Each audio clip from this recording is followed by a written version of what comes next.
예, 오늘 창세기 25장 가보겠습니다. 죄송합니다.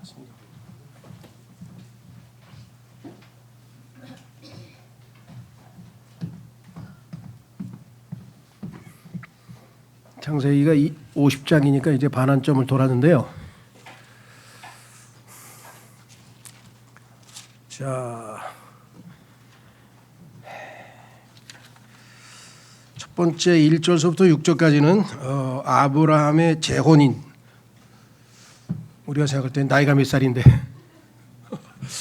뭐 하나님이 힘을 주시면 뭐 자, 그래서 여기는 이제 그 두 가지 측면이 있는 것 같아요. 일반적으로 보면 아브라함의 어떤 영적인 그 총명함이 좀 흐려진 거 아니냐, 뭐 이렇게 해석하시는 분들이 주로 있어요. 근데 뭐 그것을 꼭 잘못했다고 얘기하기보다는 사실은 여기서 이 소위 말하면 새로 얻은 그 크투라의 자손들이 교리적으로 보자면 나중에 천년 왕국이 끝난 후에 이방 민족들, 소위 말하면 양과 염소로 구분됐을 때 양으로 분류된 민족들은 이제 천년 왕국에서 백성들이 되고 그리스도인들은 그들을 다스리는 이제 왕 노릇을 하게 될 터인데, 그 백성들의 그룹에 해당하는 사람들로 예표적으로 우리가 성경에서 볼 수가 있습니다. 그래서 그냥 아브라함이 이제 뭐 그 나이가 들어서 이제 총명함이 사라졌나 뭐 이렇게 그냥 상식적으로 우리가 보기보다는 여기에 하나님께서 예비하신 또 다른 그룹. 자, 성경에 보면 이방인이라고 하는 표현이 몇 번 나오는데, 예를 들면 우선 히브리서 8장 13절 한번 먼저 보시면, 화면에 히브리서 8장 13절에 보시면 우리가 성경을 볼 때는 예표적인, 서로 소위 말하면 관점에서 봐야 될 때가 있어요. 여기 보시면 그분께서 새 언약이라고 말씀하신 점에서 그분이 첫째 것을 옛 것으로 만드신 것이라 이제 쇠퇴하고 낡아지는 것은 곧 자취를 감추려 하는도다. 성경에 보면 하나님께서 옛 언약 대신에 새 언약으로 교체되는 그러한 것들에 대한 예표가 많이 나오는 거거든요. 그래서 이제 이번에는 자, 이스라엘 백성들이 하나님을 거부하고 결국은 예수 그리스도께서 나타나셨을 때 자신의 백성이 자신의 구세주를 못 알아봤죠. 메시아를 못 알아봐서 이제 모든 사람 누구든지, 즉 이방인까지 포함해서 누구든지 예수 그리스도를 믿고 구원받은 받아들이는 사람은 다 구원을 베푸는 그런 신약교회의 복음이 선포됐는데, 그렇죠? 그 오늘 우리가 저 오전 시간에 봤듯이 그 교회 시대가 끝날 무렵에는 이스라엘 백성들에게 회복의 기회를 다시 주시잖아요. 그래서 스가랴서에 보면 그들에게, 즉 남은 자들, 이스라엘 백성 중에서 여전히 하나님을 찾고 갈구하는 자들에게 하나님께서 기도와 간구의 영을 부어주셔서 그들이 이제 2000년 전에 자신들이 십자가에 못 박은 그분이 자신들의 메시아인 것을 알아보고 이제 회복이 되는 장면이 나오거든요. 그렇죠? 그 회복이 된 다음에는 그 다음에 또 이방인 얘기가 나와요. 교회 시대의 성도들의 주를 이루는 이방인들 말고, 이거는 이제 구원받은 사람들이니까 이방인이라고 할 수가 없죠. 왜? 이방인 출신의 구원받은 사람들, 다시 말하면 교회라고 성경에서 부르죠. 그렇죠. 그래서 유대인, 이방인, 교회. 그래서 이 이방인들과 유대인들 중에서 예수 그리스도를 믿고 구원받은 사람은 교회라고, 하나님의 교회로 따로 분류가 됩니다. 그런데 교회 시대가 끝난 이후에는 지금처럼 하나님의 은혜의 복음이 전해지는 게 아니잖아요. 천년왕국이 시작이 되잖아요. 그렇죠. 그때의 민족들, 즉 백성들이 될 사람들에게는 성경에서 또 다른 이방인이라는 이름이 붙어 있어요. 이때는 이방인들이죠, 이 사람들이. 그렇죠. 유대인, 그다음에 교회, 그다음에 교회 시대 이전의 이방인이 아니라 교회 시대 이후에 이방 민족들이 있을 텐데, 그 이방 민족들을 대표하는 민족들이 오늘 지금 크투라의 소위 말하면 자녀들로 우리가 이해할 수가 있습니다. 예를 들면 사도행전 15장으로 가보시면 이건 교리적으로 잘 이해하셔야 됩니다. 자, 베드로의 설교인데요. 야고보. 하나님께서 그분의 이름을 위하여 한 백성을 그들에게서 취하시고자 처음에 어떻게 이방인들을 방문하셨는지 시므온은 베드로의 옛 이름이죠, 분명하게 밝혔도다. 그러니까 이때 이방인은 우리가 일반적으로 얘기하는 유대인, 이방인, 즉 우리 유대인이 아닌 모든 민족들을 얘기하는 거예요. 유대인이 아닌 모든 민족들 중에서 이제 구원을 시켜서 하나님께서 이제 그들을 결국은 취하셨는데 15절 그리고 예언자들의 말씀들이 이것과 일치하니 그것이 기록된 바와 같으니라. 그래서 교회 시대의 대다수의 성도들은 다 이방인 출신이죠. 초창기에 바울을 포함해서 유대인 출신들이 좀 있었지만 그 이후에는 유대인들은 예수 그리스도를 인정하지 않았잖아요. 메시아로. 그렇죠? 그래서 초창기에 구원받은 유대인 몇 명 빼고 그 이후에 2000년 교회 시대 내내 이방인들에게 기회가 주어졌다는 거죠. 그건 우리가 잘 알고 있죠. 자, 그런데 여기 보시면 뭐라고 얘기했냐면 이렇게 써 있어요. 이 일 후에, 그러니까 이제 이방인들이 구원받고 난 후에, 즉 교회 시대가 끝난 후에 이런 뜻이죠. 교회 시대가 끝난 후에 내가 되돌아오겠고, 예수님이 다시 돌아오시잖아요. 재림. 허물어진 다윗의 장막을 다시 세우겠으니, 이것이 오늘 우리가 오전에 공부한 이스라엘의 회복이잖아요. 쓰러진 허물어진 다윗의 장막을 다시 세우신다 그랬잖아요. 그렇죠? 예. 그래서 그들이 어디에서 살 것인지 어떻게 유업을 받을 것인지가 에스겔서 40장에서 48장 사이에 자세하게 설명되어 있단 말이죠. 자, 내가 그것에 황폐한 것들을 다시 건축할 것이요 내가 그것을 건립할 것이라. 즉 이스라엘의 회복에 대해서 확실하게 설명을 해 주셨습니다. 자, 그다음에 뭐라 했나 보세요. 이는 남아있는 사람들이 주를 찾게 하려 하며 유대인들 모든 이방인들 위에 나의 이름이 불려지게 함이라. 이방인들은 양의 민족으로 분류되어서 천년왕국에서 백성의 노릇을 하게 될 자들이라 이 말이죠. 여기에서 말씀하는 이방인은 아까 앞에 나와 있는 이방인과는 다른 것이죠. 이해가 되시죠?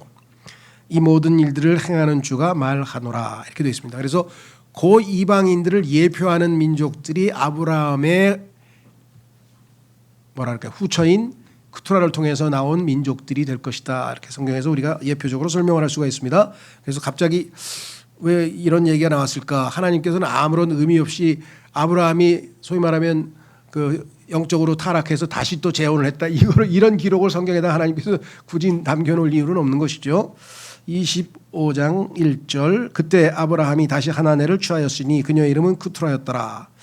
그러자 그녀가 그에게 짐난과 욕샨과 무단과 미디안과 이슈박과 슈아흐를 낳아주었더라. 그리고 욕샨은 셰바와 드단을 낳았더라. 그리고 드단의 아들들은 아슈르 민족과 루투시 족속과 룸 족속이었더라. 그리고 미디안의 아들들은 에파와 에펠과 하녹과 아비다와 엘다였더라. 이들 모두가 크투라의 자식들이었더라. 주목할 것은 이 중에 미디안이라고 하는 이 족속은 나중에 이스라엘 백성들을 많이 괴롭히는 민족으로 성경에 자주 등장합니다. 그렇죠? 사사기에도 나중에 보면 나오고, 그래서 이 미디안은 좀 주목해 보시면 좋을 것 같아요. 자, 그래서 우리는 앞부분에 1절부터 6절까지 이때 얻은 후손 중 하나가 미디안인데 이 자는 후일 이스라엘의 원수가 된 미디안족의 선조임. 반면 이삭의 지위는 확고해졌음. 자, 5절 6절에 보면 어떻게 이삭의 지위가 확고해졌는지 나와 있죠. 이후에 아브라함이 자신이 가진 전부를 이삭에게 주었더라. 그랬죠.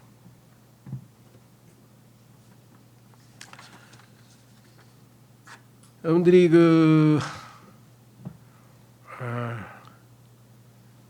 아까 그 한 구절만 더 찾아봤으면 좋겠네요. 그 이방인과 관련지어서 지금 그 크투라의 족속들이 예수님의 천년 왕국 때에 예수님을 인정하고 따르게 될 백성으로서의 이방 민족인데 그 이방 민족에 대해서 로마서에서도 우리에게 얼핏 시사하는 바가 있어요. 요마서 확인하고 넘어가겠습니다. 로마서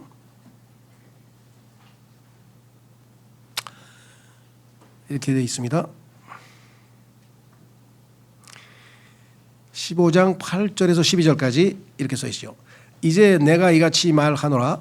예수 그리스도께서는 하나님의 진리를 위하여 할례자들을 섬기는 분이셨으니 예수님께서 사복음서에 보면은 예수 그리스도의 사역의 대상자들은 다 할례자들이죠. 유대인들이죠. 할례자들을 섬기는 분이셨으니 조상들에게 주어진 약속들을 확정하려 하시며 이방인들로 하여금 그분의 자비로 인하여 하나님께 영광을 돌리게 하려 하심이라. 기록된 바와 같으니 이런 까닭에 내가 이방인들 가운데서 당신께 고백하고 당신의 이름을 노래하리이다 하였도다. 9절의 경우에는 교회 시대의 이방인들로 볼 수도 있고 후일 나중에 천년왕국 뒤에 이방인들도 볼 수 있는데 1차적으로 구절은 우리가 소위 말하면 여기 나와 있는 것처럼 하나님께 영광을 돌리게 하려 함이라로 봤을 때는 교회 시대의 이방인 성도들로 보고요. 10절은 그리고 다시금 이게 이제 후일에 있게 될 천년왕국 때 이방인들이죠. 그분께서 이같이 말씀하시니라 너희 이방인들아 그분의 백성과 함께 크게 기뻐하라. 왜냐하면 천년왕국 때에는 우리는 더 이상 이방인이 아니고 당연히 교회의 성도들이죠. 예수 그리스도의 신부죠. 그리고 다시금 너희 모든 이방인들아 주를 찬송하라. 그리고 너희 모든 백성들아 그분께 찬가를 올리라 하시니라. 그리고 다시금 이사야가 말하기를 이새의 한 뿌리가 있으리니 이방인들을 통치하려고 일어날 자로다. 이방인들이 그를 신뢰하리라 하니라. 그래서 로마서에서도 두 종류의 이방인, 교회 시대의 그 이방인 중에서 구원받은 사람들이 교회 시대의 성도, 주로 성도들이 됐는데 그 사람들에 대한 언급과 그 천년왕국 이후에 예수님께서 직접 다스리게 될 이방 민족들에 대한 이야기가 여기도 또 사도행전에 이어서 나와 있다는 것을 좀 확인을 해 보시면 좋을 것 같습니다. 자, 그 다음에 이제 우리는 아까 얘기했던 것처럼 이삭과 관련지어서 이후에 5절 아브라함이 자신이 가진 전부를 이삭에게 주었더라. 여러분들 그 예수 그리스도와 관련지어서 보시면 하나님께서 예수 그리스도께 모든 것을 주셨다. 아들님에게 모든 것을 주셨다라고 하는 표현이 성경에 반복돼서 나오는데요. 그렇죠? 그래서 여기 나와 있는 이삭은 당연히 예수 그리스도를 예표하는 거죠. 6절에 그러나 아브라함이 취한 그 첩들의 아들들에게는 아브라함이 선물들을 주어 그가 아직 살아있는 동안 그들을 동방으로 곧 동쪽 지방으로 자기 아들 이삭으로부터 멀리 보내었더라. 지난 시간에 살펴봤던 것처럼 성별, 분별이죠. 지난 수요일에 했군요.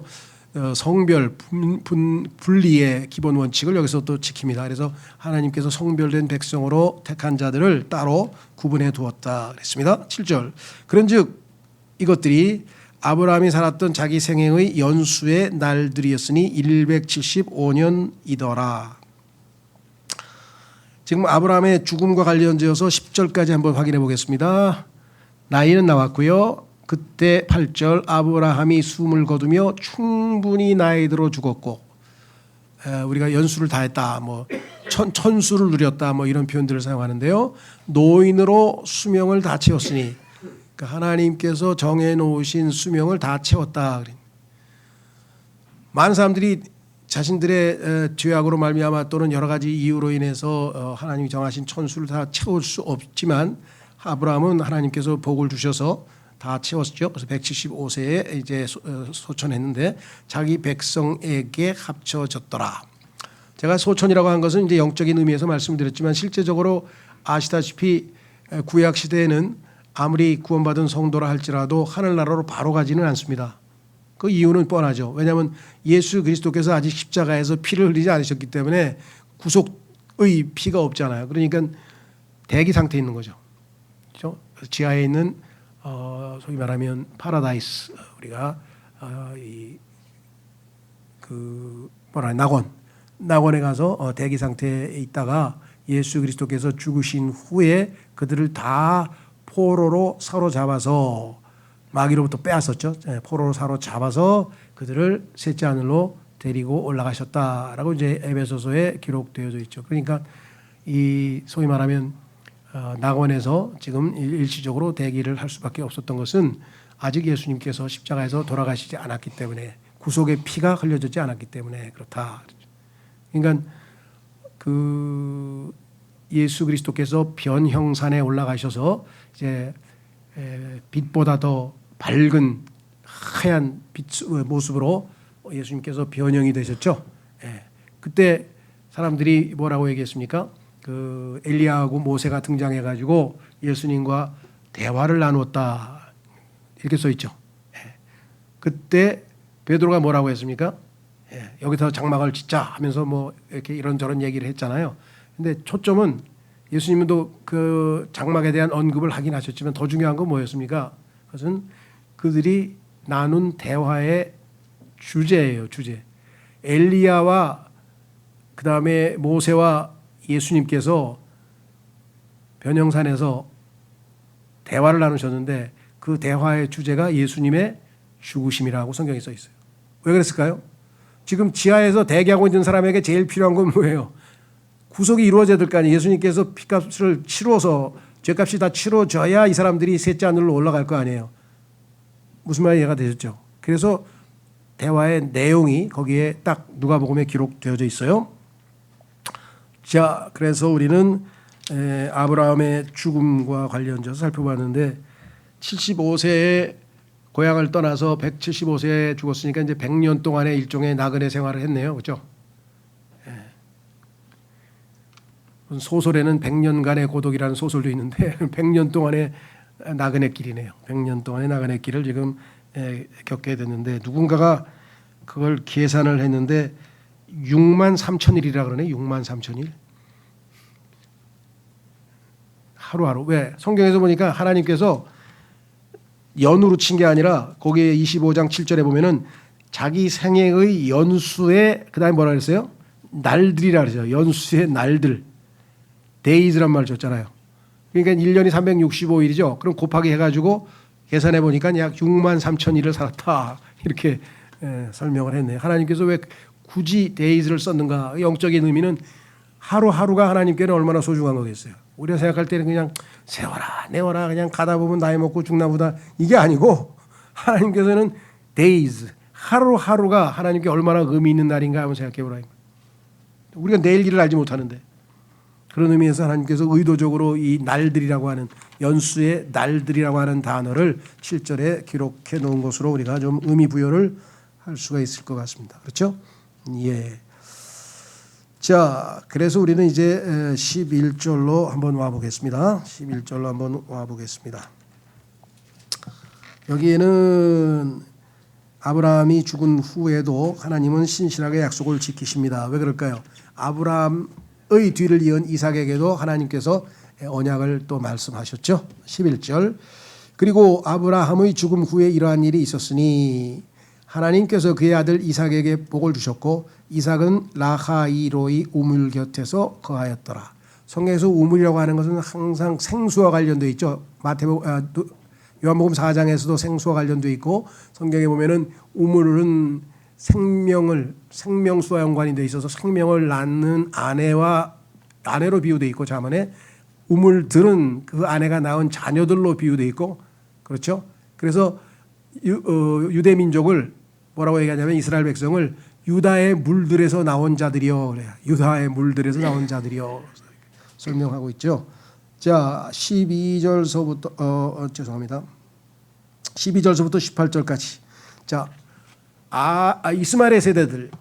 자, 하나님께서는 이제 본래 말씀하고 싶은 것은 이삭의 후손들에 대한 얘기를 하실 거 아니에요. 그래서 이삭이 35장에 가서 이제 죽게 되는데, 그렇죠? 그러면 이제 아브라함의 시대는 가고, 그렇죠? 이삭이 등장을 했는데 이삭에 대해서 설명을 하기 전에 일종의 뭐라 그럴까 부차적으로 이스마엘에 대한 얘기를 일단 하나님께서 짧게 이야기를 하고 이제 본격적으로 이삭 얘기로 이제 들어가는데 그 12절서부터 18절까지 나와 있네요. 자, 뭐라고 얘기했는가 한번 보겠습니다. 12절서부터 18절까지. 이제 이것들이 아브라함의 아들 이스마엘의 세대들이니 그는 사라의 하녀 이집트인 하갈이 아브라함에게 낳아준 자라. 자, 여기 보시면 지금 이집트를 강조한 걸 보면은 세상과 연루되어 있다는 것을 보게 되죠. 그래서 그들의 그 앞으로의 영적 향방에 대해서 우리에게 암시하고 있습니다. 이집트인 하갈이 아브라함에게 낳아준 자라. 그런즉 이것들이 그들의 세대들에 따라 그들의 이름들대로 이스마엘의 아들들의 이름들이니 이스마엘의 첫 태생인 느바옅과 게달과 압부엘과 밉삼과 미슈마와 두마와 마사와 하달과 테마와 여툴과 나피시와 케드마라. 정확하게 또 12명이네. 그렇죠. 이스마엘도 12, 이스라엘도 12. 그래서 다 12로 나와 있습니다. 이들이 이스마엘의 아들들이라. 그런즉 이것들이 그들의 마을들과 그들의 성체들에 따른 그들의 이름들이니 그들의 민족들에 따른 12 통치자들이라.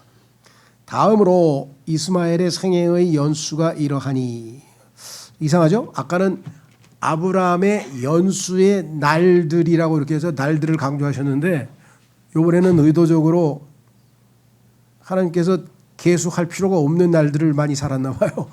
그래서 날들이란 말이 빠져 있어요. 성경은 하여간 우리가 때로는 납득하기 이렇게 왜 그랬을까 그런데 답을 모르는 게 좀 있어요. 물론 나중에 뭐 정말 영적으로 이렇게 투철하게 성경을 꼼꼼하게 공부하던 사람들이 뭔가 답을 얻어낼 수도 있겠죠. 그렇죠? 예, 처음에 성경 읽을 때 창세기에서 쭉 읽다가 이상한데 왜 둘째 날에는 하나님이 보기에 좋았더라 말이 없을까? 첫째 날, 셋째 날, 넷째 날, 다섯째 날, 여섯째 날은 심히 좋았다, 매우 좋았더라. 그러니까 하나님이 항상 날이 끝날 때마다 명한 말씀을 하셨는데 둘째 날에만 유독 없어요. 그러니까 처음에는 답을 모르잖아요. 그러니까 이제 뭐 여러 가지 추측이 가능했겠죠. 나중에 성경 전체를 쭉 공부하다 보니까 그 둘째 날에 하나님이 창조하신 게 궁창인데 소위 말하면 요즘 얘기가 우주 공간인데 그 우주 공간에 영적 악한 자들이 드글드글대고 있으니 마귀가 거기에 머물고 있는 장소니까 하나님 보시기에 좋았다는 말을 하실 수가 없었겠구나라는 것을 우리가 추측해낼 수 있는 거잖아요. 여기서 지금 잘 모르겠어요. 제가 그냥 짐작할 때는 이스마엘의 생애의 연수라 그래가지고 아브라함과 달리 생애의 날들이란 말이 빠져 있다는 것. 137년이라 이후에 그가 숨을 거두어 죽었으니 자기 백성에게로 합쳤더라. 그리고 그들은 하윌라에서 슈르에 이르기까지 거하였으니 슈르는 내가 아시리아를 향하여 갈 때에 이집트 앞에 있느니라. 자, 이스마엘과 연관된 지명들 중에서 우리에게 눈에 띄는 게 또 두 개 나왔어요. 아까도 이집트가 나왔는데 이번에 또 이집트가. 그러니까 성경에서 이집트가 나오면은 그냥 지나가지 말고 한번 의미를 앞뒤 문맥을 살펴서 우리가 봐야 돼요. 왜? 첫 번째로 이집트는 세상을 예표하는 것으로 이미 나왔었잖아요. 그렇죠? 그러니까 이집트가 나올 때마다 항상 세상과 연관이 돼 있다는 거예요. 여기도 마찬가지. 이 민족, 이스마엘 민족은 세상적인 민족이에요. 세상적인 물질 추구 이런 거죠. 그 다음에 아시리아는 아시다시피 사탄이 아시리아인이라고 적 그리스도가 출신이 아시리아 사람이라고 성경에 써 있거든요. 그러니까 아시리아도 이게 뭔가 영적으로는 어두운 쪽으로 연관이 돼 있으니까 이런 것 하나하나 우리가 주목해 보시면 좋을 것 같네요. 그리하여 그가 자신의 모든 형제들의 면전에서 죽었더라 그랬습니다. 그래서 이스마엘에 대해서는 간략하게 하나님께서 요약을 하셨고 이제 본격적으로 소위 말하면 이삭에 대해서 이제 하나님께서 이제 다루기 시작을 합니다. 그래서 이제 드디어 하나님께서는 아브라함 시대가 가고 이삭이 등장했으니까 뭐 뉴에이 새로운 시대가 시작이 된 거겠죠. 그래서 다음으로 이들은 아브라함의 아들 이삭의 세대들이라 아브라함이 이삭을 낳았고 그래서 19절은 우리가 하나님의 계획이 새롭게 펼쳐지는 장면이라 이렇게 우리가 이야기를 했죠. 이삭은 우리에게 뭔가를 시사해 주죠. 이삭이 뭐 태어난 과정도 우리에게는 신비스럽지만 그렇죠. 사라가 나이가 많이 들고 아브라함 나이 많이 들고 정말 이 초자연적인 방식으로 태어났잖아요. 예수님께서 성령으로 잉태하듯이. 그런데 이 이삭이 아버지께 순종했던 기록이 성경에 나오는데 뭘 했습니까? 번제물을 드리기 위해서 장작을 메고 아버지하고 지금 창세기 22장에서 골고다 십자가로 가는 거 아니에요, 그죠? 근데 자기가 희생 제물이 된 것도 모르고 나중에는 알았죠. 하나님께서 예배할 테니까 걱정하지 말라고 아버지가 얘기해서 믿음으로 담대하게 아버지가 누우라는 대로 제단 위에 누웠어요. 그 아버지는 칼을 들고 이제 자식을 제물로 바치기 위해서 번제 헌물로 바치기 직전이었고 그때 하나님께서 적절한 타이밍에 음성을 들려주셨죠. 그러니까 모리아로 십자가를 지고 가셨던 분이 이제 새롭게 역사에 등장하게 된 겁니다. 그렇죠? 자, 20절. 자, 결혼 문제인데 이건 앞에서 자세히 설명했죠. 이삭이 리브카를 아내로 취하였을 때 그는 40세였으니 그녀는 시리아인 라반에게 누이이며 파단 아람의 시리아인 부두엘의 딸이라. 그래서 어떻게 아브라함이 자신의 종을 보내서 제일 신임하는 종을 보내서 아내 며느리를 얻어왔는지 과정은 24장 지난 시간에 우리가 쭉 다 살펴봤습니다. 자, 그러면 이제 20절서부터 23절까지 무려 20년 동안 하나님께서 역시 또 자녀를 두지 않으셨어요. 그러니까 아브라함의 아내도 자녀를 못 낳았고, 그 다음에 이삭의 아내도 지금 자녀를 못 낳았고, 그러니까 하나님께서는 어떻게 보면 의도적으로 사람의 힘으로가 아니고 하나님의 간섭으로, 하나님의 개입으로 이 초자연적인 이 세대가 이어져 내려왔다는 사실을 우리에게 암시해주고 있는 것이겠죠. 그래서 의도적으로 그걸 쓴 거예요. 여기 써 있네요. 원인이. 자, 우선 보시면 20절 이삭이 리브카를 아내로 취했을 때 그는 40세였으며 그녀는 시리아인 라반에게 누이며 파단 아람의 시리아인 부두엘의 딸이라.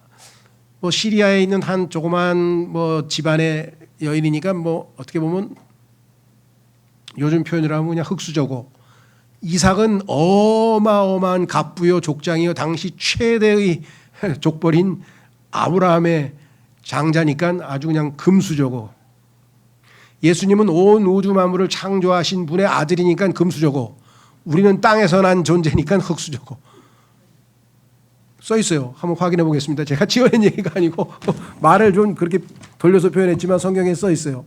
고린도전서 15장 보세요. 우리하고 예수님하고는 출신이 달라요. 출신이. 고린도전서 15장.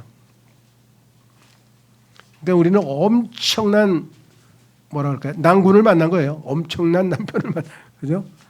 고린도전서 15장 이렇게 써 있습니다. 예.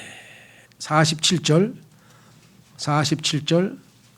첫사람은 땅에서 나서 땅에 속하나 우리 첫사람 아담, 둘째 사람 예수님, 부활하신 예수님은 둘째 사람은 하늘로부터 오신 주시니라. 우리가 제일 크게 차이가 날 때 뭐라 그럽니까? 땅과 하늘만큼 차이가 난다. 그러니까 그 차이예요. 땅과 하늘만큼 차이가 나는 거예요. 우리가 인간적인 방법으로는 만날래야 만날 수가 없는 그런 두 집안의 사람이 만난 거죠. 엄청난 일이 벌어졌어요. 자, 다시 돌아오시면 부두엘의 딸이 21절 그리고 이삭이 자기 아내를 위하여 죽게 간청하였으니 그녀가 불임인 까닭이라. 보니까 아이를 못 낳는 거예요. 그래서 이제 이삭은 초자연적인 하나님께 기도할 수밖에 없겠구나. 이에 주께서 그의 간청을 들으셨으니 그의 아내 리브카가 임신하였더라. 그런데 그녀 안에서 아이들이 서로 몸부림쳤더라. 이에 그녀가 말하기를 이 일이 그러할진대 어찌하여 나는 이와 같은 것인가 하였더라. 그리하여 그녀가 주께 물어보러 갔더라.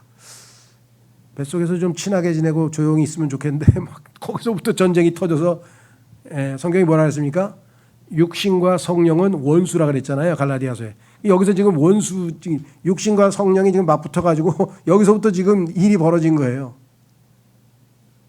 그렇죠? 그리스도인의 생활에서도 우리의 육신과 성령은 항상 우리가 우리 자신을 제어해서 복종하지 않으면, 우리의 육신을 내려놓지 않으면 이 성령께서 우리를 통제하실 수가 없잖아요. 그 싸움이잖아요. 이걸 우리가 영적 전쟁이라고 하죠. 영적 전쟁이 이 뱃속에서부터 시작이 됐으니 상징적으로. 자, 그래서 어떻게 됐는가? 그러자 주께서 그녀에게 말씀하시기를 두 민족들이 너희 태 안에 있으며 두 부류의 백성이 너의 내부에서부터 분리되리라. 그런즉 한 백성이 다른 백성보다 강해질 것이요 형이 동생을 섬기리라 하였느니라. 이걸 이제 칼빈주의에서 오해를 해가지고 이 두 사람, 소위 말하면 에서와 야곱이라고 하는 두 개인의 문제로 몰고 가면 안 됩니다. 그래서 구원은 하나님께서 알아서 그냥 정해놓은 대로 운명론적으로 예정되어 있다 이렇게 생각하면 큰일이고요. 이거는 두 민족의 앞으로 가야 할 방향에 대해서 하나님께서 미리 예측하시고 모든 것을 아시니까 미리 아시고 말씀을 해서 예언을 하신 것이지 두 개인의 구원에 관한 얘기가 아니에요. 그러니까 로마서 9장에서 구원에 관해서 뭐 미리 다 정해져 있네 막 이런 얘기를 하는 사람은 로마서 9장의 문맥도 지금 읽은 이 문맥 민족에 관한 얘기를 하고 있지 개인에 대한 얘기를 하고 있는데 개인의 구원에 관한 테마가 아니라는 거죠. 그러니까 로마서 9장에서 이 예정론식으로 얘기하는 구원이 미리 정해져 있고 구원받을 사람, 지옥 갈 사람, 하늘나라 갈 사람 다 미리 정해져 있다 이런 얘기를 꺼내는 것 자체가 그 문맥을 이해하지 못했다는 증거죠. 여기 나와 있잖아요. 한 백성이 다른 백성보다 강해질 것이요 형이 동생을 섬기리라 하였느니라 하고 분명하게 말씀을 했습니다. 자, 그래서 우리는 좀 요약을 해보면요. 20년이 지날 때까지는 하나님의 약속은 성취되지 않았음. 그렇죠. 믿음의 시험에 이삭은 최상의 선택을 하게 됩니다. 그게 기도죠. 최상의 선택은 기도. 즉 그는 그 문제에 관해 하나님께 요청했고 하나님께서는 곧바로 응답하심. 리브카에게도 어려움이 발생했고 자녀들이 뱃속에서 지금 막 서로 부딪혔으니까 이에 그녀도 하나님께 호소함. 분명하고도 놀라운 답변을 얻은. 그것은 두 민족의 앞으로의 나아가야 될 방향을 하나님께서 예시하시기 위해서 보여주신 것이다. 그러니까 너와 개인적인 그런 뭐 아들 간의 다툼 이거하고는 상관이 없다. 이렇게 주님께서 말씀을 좀 하셨네요. 자, 그래서 우리는 이제 격렬한 싸움에 대해서 아까 한번 확인하고 넘어가 보겠습니다. 로마서 7장 4절로 가보시면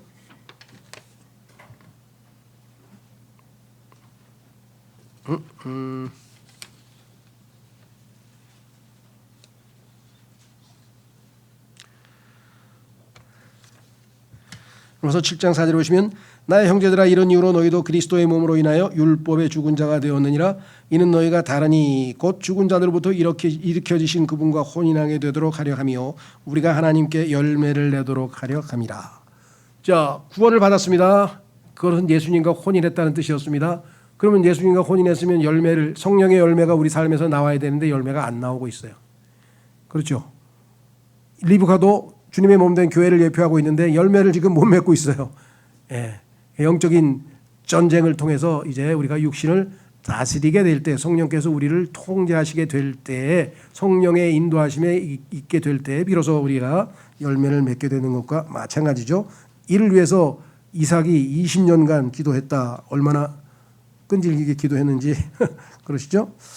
자, 갈라디아서 5장에서 육신과 성령의 싸움에 대해서는 이미 자세히 설명이 되어 있고 또 우리가 누차 말씀을 좀 나눴습니다. 자, 그러면 우리는 이제 24절서부터 28절까지 24절서부터 28절까지로 가셔서 가만히 있어보자.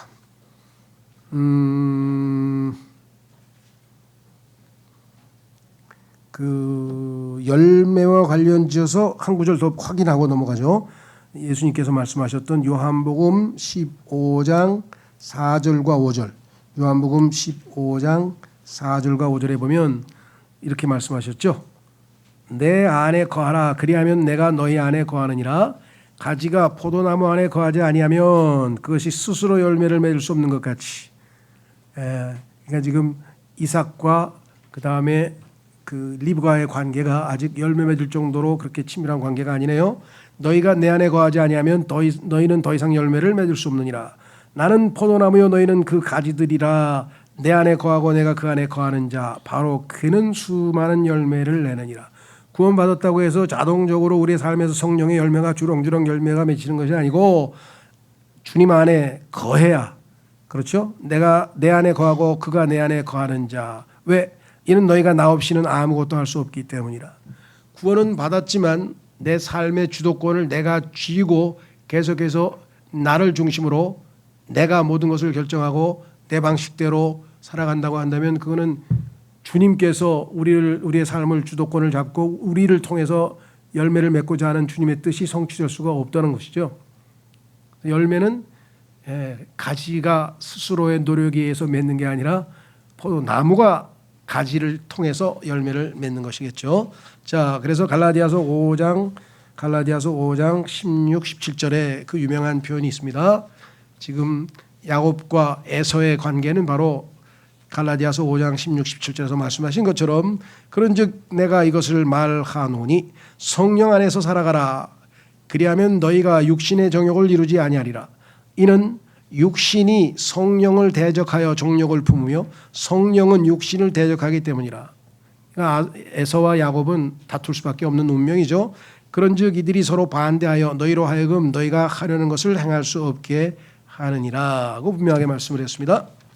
자, 그러면 24절부터 28절까지 이 두 아들이 어떠한 방식의 삶을 살았는지 두 가지의 뭐랄까요? 라이프 스타일, 성령을 좇아 사는 사람과 세상 육신을 좇아 사는 사람의 라이프 스타일이 전개되는 것 같아요. 자, 24절.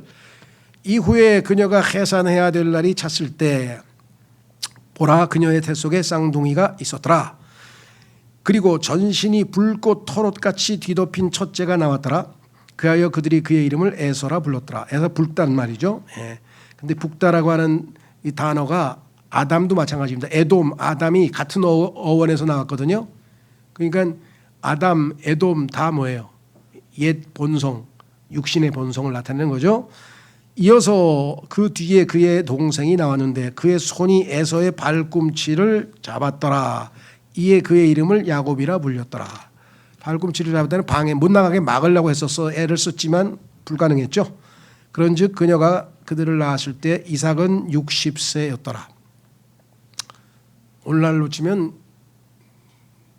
좀 그 수명이 다르기 때문에 계산을 우리가 달리 해야 될 것 같아요. 그렇죠?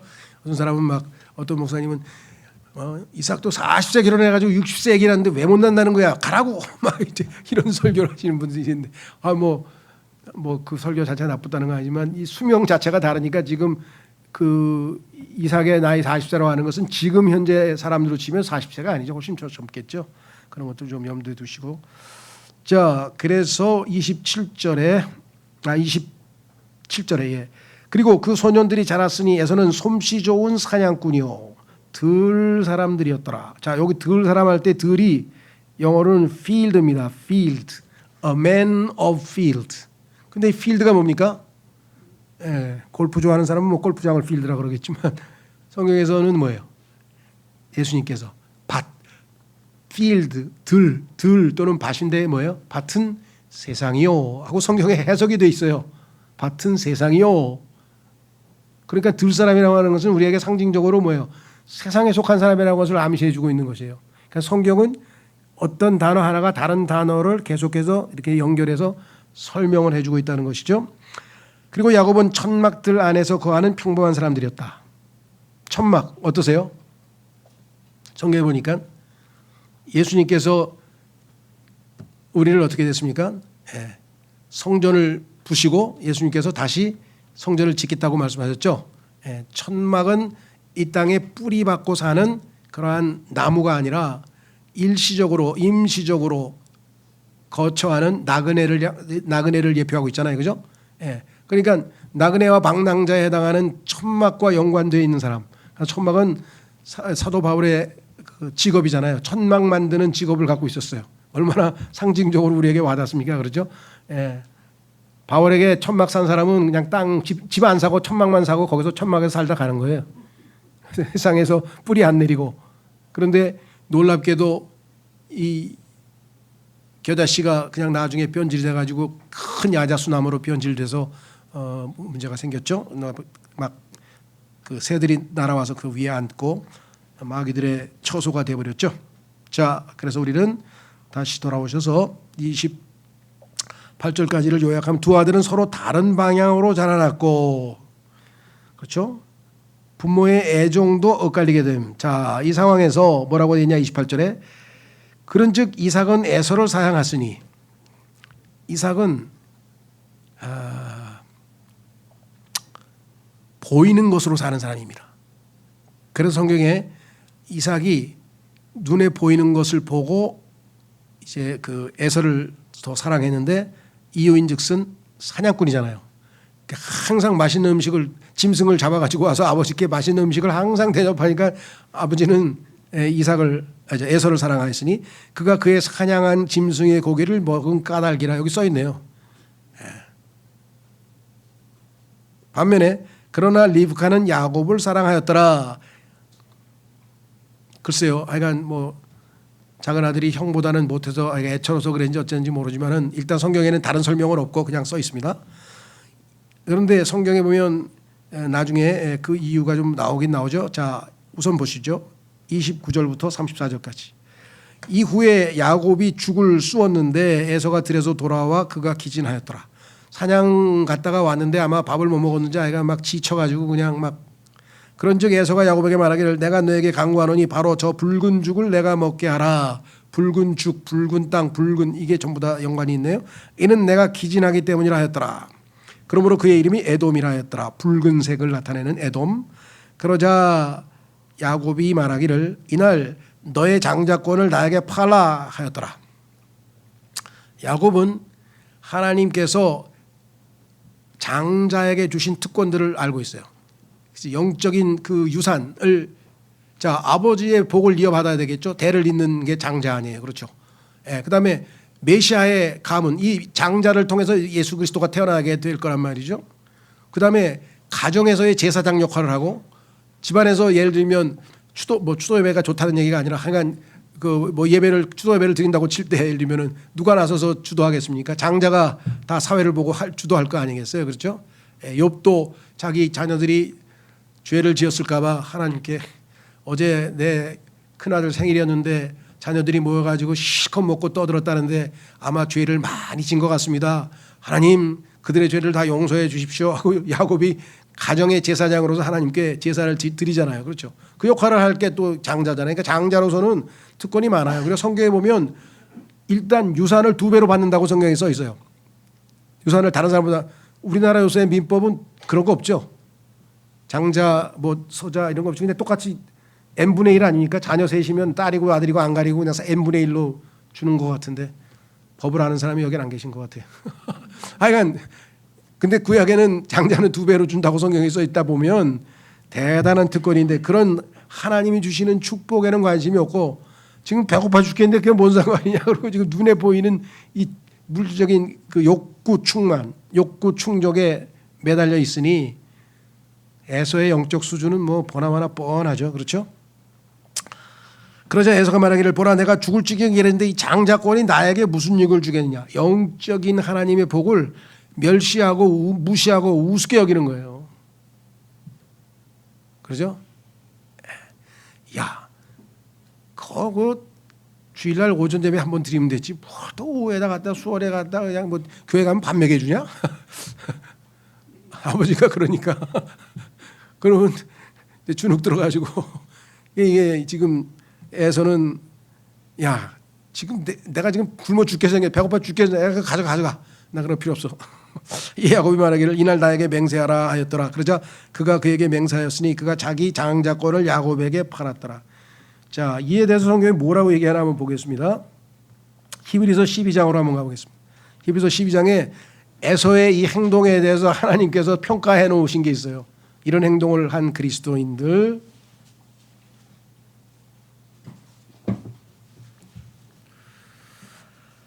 히브리서 12장 16절 17절 히브리서 12장 16절 17절 어떤 음행하는 자나 에서와 같이 여기 나와 있네요. 에서와 같이 속된 인물이 없게 하려 함이라. 그는 음식 한 입에 자신의 장자권을 팔았느니라. 얼마나 어리석습니까? 이는 그 뒤에 그가 복을 상속받고자 하였을 때 그가 거절당하였음을 너희가 알기 때문이니. 나중에 가서 아유 하나님이 나에게 주신 그 복을 주시옵소서 다시 주시옵소서. 근데 뭐 이미 떠났는데 기차는 떠났는데 이제 어떻게 하겠다는 거예요.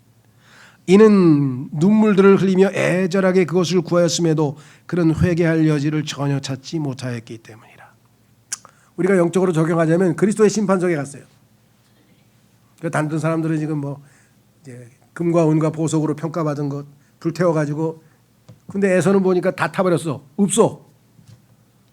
그냥 그제 가서야 뭐야 눈물을 흘리면서 하나님 주를 위해서 일할 수 있는 기회를 주시옵소서.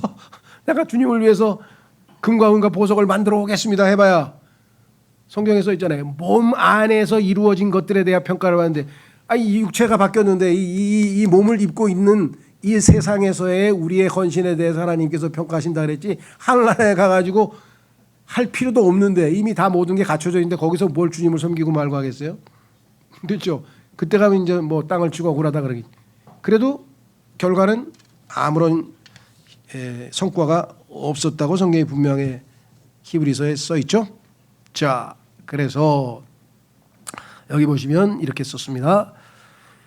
34절 그때 야곱이 빵과 렌틸 콩들로 만든 죽을 에서에게 주었더니 그가 먹고 마신 다음에 일어나서 자기 길을 갔더라. 성경에 보면은 자기 길을 갔더라는 표현이 많이 나오는데 그렇죠? 자기 길이 좋은 길입니까? 나쁜 길입니까? 성경에 보니까 자기 길이 좋은 길이 아니네요. 한번 확인해 보겠습니다. 이사야서. 이 세상에 있는 사람들은 자기 길을 가는 사람을 굉장히 훌륭하다 그래요. 나는 대한민국에서 최고 가는 뭐 의사가 되겠어. 나는 뭐 대한민국의 대통령이 되겠어. 뭐 나는 제일 큰 교회 목사가 되겠어. 뭐 별걸 다 정해놓고 이제 막 목표를 정하고 마이웨이를 그냥 외치면서 그냥 열심히 달리는 사람이 있죠. 근데 성경에 보면은 그게 바람직한 일이 아니라고 써 있네요. 이사야서 53장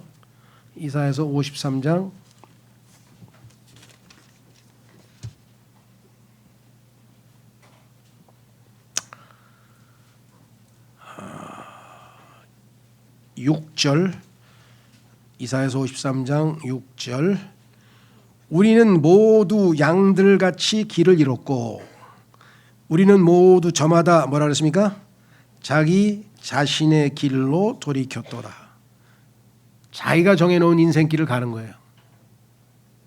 하나님께서 정해놓은 그 길로 가야 되는데 그 길이 뭐예요? I am the way. 내가 곧 길이라. 예수님이 말씀하셨잖아요. 그 예수님을 따라가는 게 우리 인생길인데 글로 안 가고 자기가 정해놓은 그 길, 성공의 길, 출세의 길, 권력의 길, 욕망의 길, 더 멋지게 표현하면요, 자아실현의 길이야. 자아실현의 길. 내가 이걸 하고 싶었다. 나는 그분 굉장히 진짜 존경하는데 그 누구야? 장한나. 첼리스트였다가 지휘자가 됐잖아요. 첼로도 뭐 세계 최고의 연주자인데 하여간 자기 스승이 첼로보다 훨씬 더 깊은 음악의 세계로 들어가라 그래가지고 이제 그 뭡니까 이제 지휘자가 됐는데 지난번에 무슨 방송에 보니까 그가 저희 지휘하는 그 악보 있잖아요. 악보가 정말 성경 많이 읽은 사람 한 수십 번 읽은 사람은 너덜하잖아요. 너덜너덜 성경이 하듯이 그냥 완전 너덜너덜하더라고. 그래가지고 거기에 80분짜리 그 악보에 매 순간에 어떻게 뭘 강조하고 연주해야 되는지가 다 볼펜으로 연필로 그려놨어요. 야, 나는 또 그 지휘하는 사람이 그렇게까지 막 엄청나게 하는 줄은 몰랐네. 그냥 폰만 잡는 줄 알았어. 난 이렇게 해서 막 고개 흔들고 막 뭐 이러고 가지고 저런 건 나도 할 것 같은데 그게 아니더라고. 이게 얼마나 공부를 했는지 그 악보가 80분이 머릿속에 다 들어가 있는 거예요. 그래서 어느 순간에 뭐 예를 들면 바이올리니스트를 쳐다보고 어느 순간에 뭐 이렇게 나팔 부는 사람 쳐다보고 어느 순간 막 손을 딱 지적을 하는 거예요. 이게 네가 여기서 세게 불어서 강조해야 되는 거다 뭐. 야, 그걸 보면서 이거 지휘하는 게 보통 일이 아니구나. 엄청나게 열심히 했죠. 근데 그게 재밌대요. 그리고 그거를 통해서 다른 사람이 음악이 재밌다는 거를 알았으면 좋겠다. 뭐 등등등 얘기해요. 자아실현. 그러니까 자아실현을 진짜 하는 거죠. 왜? 매 순간이 기쁘니까 공부하는 것도 기쁘고 연주하는 것도 기쁘고 뭐 다 기쁜데 그리스도인은 그런가요? 자기 예수 그리스도가 my way, 내가 예수님의 내가 곧 길이라고 하셨으니까 그 길. 그래서 성경에는 the way of the Lord, 주의 길을 가게 하옵소서. 주의 길을, 그 길을 택하게 하옵소서. 자, 그런데 에서는 자기 길로 가고 말았어요. 그런데 정말 육신적인 잘못된 길로 갔죠. 자, 그래서 우리는 마무리를 짓겠습니다. 29절에서 24절, 34절까지는 이렇게 했습니다. 두 아들의 미래에 대해서는 이미 선포된 바가 있었죠. 아까 형이 동생을 섬긴다고. 에서는 장자권을 별로 중시하지 않았고 야곱은 이를 소중히 여겼음. 여기에서의 차이입니다. 영적인 가치, 눈에 보이지 아니한 것, 눈에 보이는 것이 아니라 눈에 보이지 않은 영원한 것에 더 가치를 두었다. 고린도후서 4장에도 나오죠. 우리가 마땅히 그리해야 된다. 어떤 것이 더 가치 있는 것인가? 그렇죠? 예. 어떤 것이 더 중요한 것인가? 자, 그래서 여기 보시면 이렇게 설명을 좀 했습니다. 야곱은 형의 약점을 이용해 자신이 원하던 것을 쟁취했다. 그래서 야곱도 육신적으로 출발했죠. 출발은 쟁취하고 빼앗고 그 좋은 방법은 아니었죠. 그러나 여기서 우리가 초점을 맞추는 것은 야곱이 택한 방법이 아니라 야곱의 마음이 육신적인 게 아니라 영적인 것에 가 있었다는 거죠. 그것을 쟁취하는 방법은 잘못됐지만 표적은 제대로 잡았죠. 그렇죠? 매력이 부족함에도 불구하고 아브라함과 이삭에게 약속된 유산을 깊이 마음에 품고 있었습니다. 야곱은 여러 가지 면에서 많이 부족했죠. 그런데 끝까지 마음속에 아브라함과 이삭을 통해서 하나님이 주신 그 유업의 그 장자권 하나님이 주시고자 하는 거기에 마음을 두고 있었다. 그러기 때문에 하나님께서 야곱을 다양한 방식의 훈련을 통해서, 야곱은 정말 하나님 앞에 여러 가지 형식으로 다룸을 받았잖아요. 그렇죠? 정말 고생 많이 한 사람이에요. 예. 그 중에서도 야곱의 그 가정 생활을 보세요. 야, 뭐라 그래? 4명의 여인이 그냥 집요하게 야곱을 주변을 돌면서 야곱이 그거를 지혜롭게 통제하지 않으면 어떻게 그게 되겠습니까? 근데 성경에서 정말 하나님이 관심을 갖고 있는 사람은 야곱이에요. 아브라함은 믿음의 사람이고 이삭은 하나님의 은혜를 항상 받아서, 성경에 보니까 이삭에 대해서는 한 장밖에 안 써요. 이삭의 전체에 대해서는. 그러니까 이삭은 뭐 별로 한 게 없어. 그냥 하나님이 주시는 은혜만 누리는 거야. 근데 야곱은 그냥 온갖 시련을 겪고 훈련을 받고, 그래서 결국은 어떻게 됐어요? 변화됐잖아요. 그러니까 하나님의 목적은 우리가 믿음과 은혜만을 누리는 게 아니라 결국에 가서는 야곱으로 완성되는 아브라함의 하나님, 이삭의 하나님, 야곱의 하나님이 돼야 우리가 완성되는 거예요. 삼위일체 하나님께서. 그래서 결국은 야곱은 성경에서 가장 많이 변화된 사람입니다. 아까 우리 살펴봤죠. 뱃속에서 형의 발꿈치를 붙잡고 그래서 찬탈자라는 표현도 쓰이고요. 남의 발을 걸어서 쓰러뜨리는 아주 비겁한 어떤 그런 육신적인 모습으로 출발했지만 나중에 가서 당대 최고의 그 대제국인 이집트 제국의 파라오에게 오시라고 내가 축복해드리겠다고. 그래서 파라오의 머리 위에다가 손을 얹고 하나님께 복을 빌어줬잖아요. 축복을 해줬잖아요. 근데 성경에 뭐라고 써 있어요? 더 큰 자가 낮은 자를 축복하는 거 아니냐? 그 성경에 써 있잖아요. 그러면 우리 생각에는 야곱이 그 목동이 뭐 파라오보다 크다고? 우리 눈에는 아닌데 하나님 눈에는 그렇다니까요. 하나님 눈에는 야곱이 더 크기 때문에 파라오에게 축복을 해준 것으로 성경에 나온다는 거죠. 그렇죠? 그래서 야곱이 하나님께서 최종적인 완성이에요. 그러니까 그 과정이 야곱의 생애가 그 한순간 한순간마다 어떻게 그런 과정들이 전개되는지 앞으로 우리가 이제 좀 더 실감나게 공부를 하게 될 것 같으네요. 자, 마무리 짓겠습니다. 그래서 우리는 끝에 두 가지만 살펴보려고 하는데요. 첫째는 우선 최종적으로 결론적으로 말씀드리면 갈라디아서 6장 7절 8절에 이렇게 써 있습니다. 갈라디아서 6장 7절 8절에 속지 말라. 하나님께서는 농락당하지 아니하시느니라. 이는 사람이 무엇을 뿌리든지 그가 그것 또한 거둘 것이기 때문이라. 이는 자신의 육신에 뿌리는 자는 육신으로부터 썩는 것을 거두기 때문이라. 그러나 성령에 뿌리는 자는 성령께로부터 영원한 생명을 거두리라.